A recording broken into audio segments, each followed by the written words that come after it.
Hola. Okay, today we're going to learn about something called the subjunctive. This is something we've been teasing for you guys for a little bit. So now we're probably going to learn what it is. And our focus today is going to be on using the subjunctive for impersonal expression. So first, what in the world is the subjunctive? Well, the subjunctive is what we call a mood in Spanish.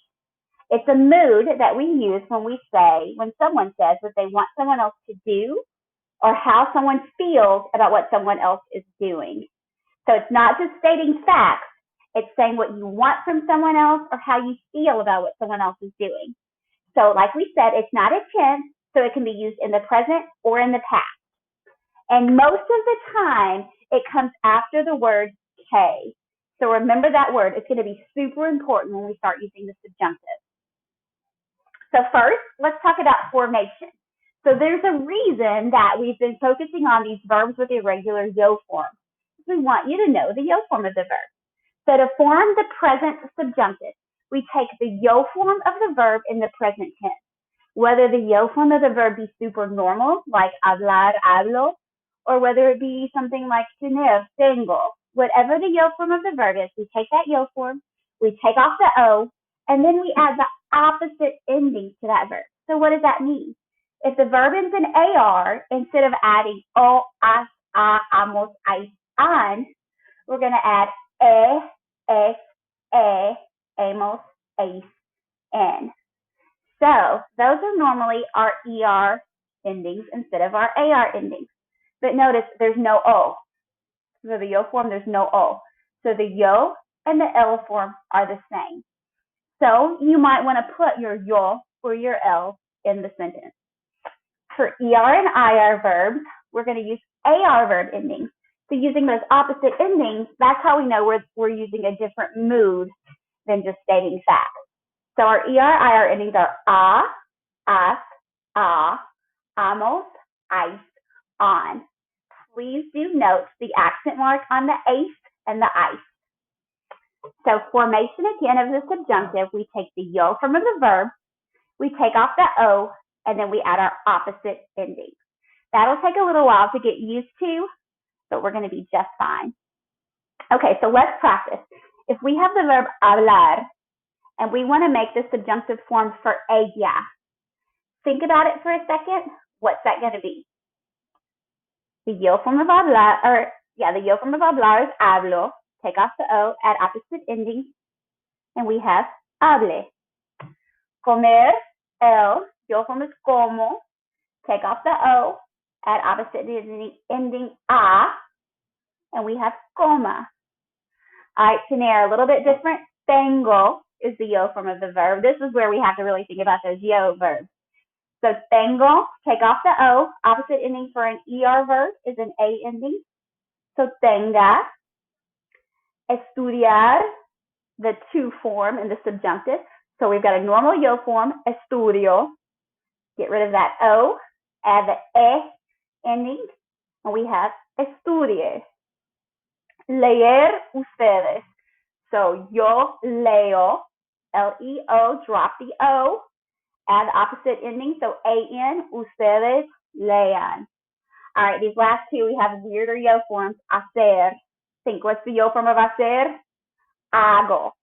So it's another one of those go verbs. Drop the O, ag, add opposite endings for nosotros. So instead of hemos, we have amos, hagamos.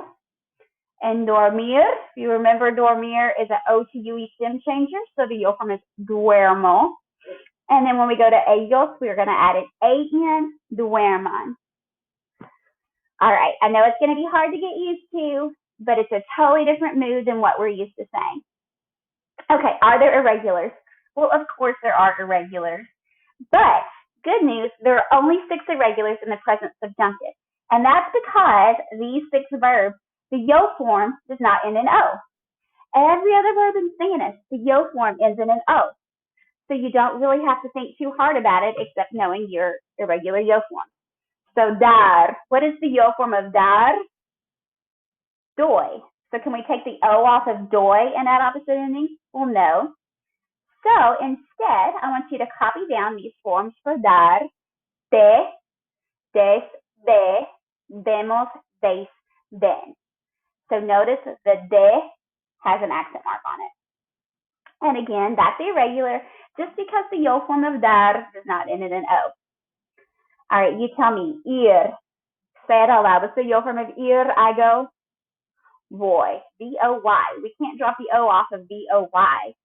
So the forms of ir are vaya, vayas, vaya, vayamos, vayáis, accent mark, if you can see it right there, and vayan. All right, so start remembering these irregular forms. Ser, I am. Yo soy. So you can't drop the O off of soy. So, subjunctive form of ser, seya, seyas, seya, seyamos, seyáis, accent, seyan.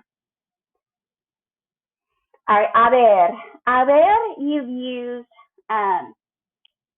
in the past for I, there is or there are.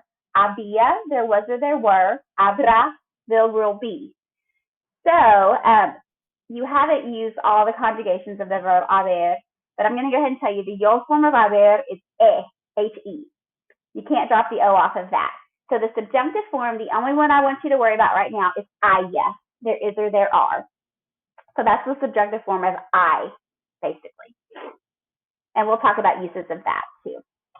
Estar, yo form of estar, estoy. Again, ends in OY, so we can't just drop the O. The subjunctive form of estar, like the regular present tense form of estar, all the forms have an accent except for this nosotros form. So esté, estés, esté, estemos, estéis, estén.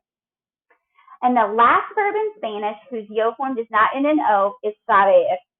And you know because you know how to say I don't know, yo no sé. So S-E, we can't drop the O off of that. This is super weird. Look at this one. The subjunctive form of saber is sepa. So sepa, sepas, sepa, sepamos, sepáis, sepan.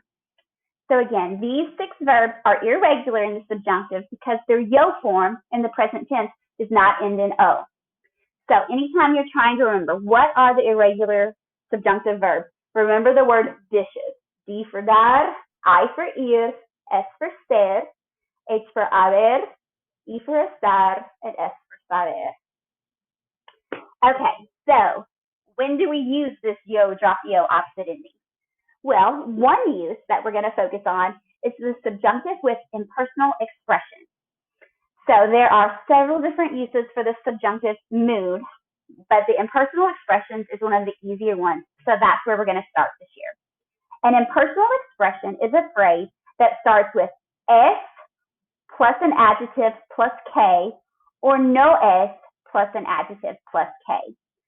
So something like es bueno que, es malo que, no es bueno que.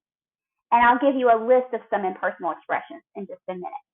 So remember from the very first slide, you said the subjunctive often comes after the word K. So it's good, that. It's bad, that. So your K means that. So impersonal expressions are followed by the subjunctive unless the expression suggests truth or certainty. Okay, so let's look at some. So following are some impersonal expressions that lead to the subjunctive. So after the word K, we'll use that yo form, drop the O at opposite endings. One is es bueno que, it's good that. So it's good that you all do your homework. Es bueno que ustedes hagan la tarea.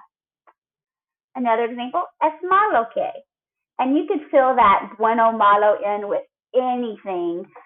Terrible, wonderful, whatever.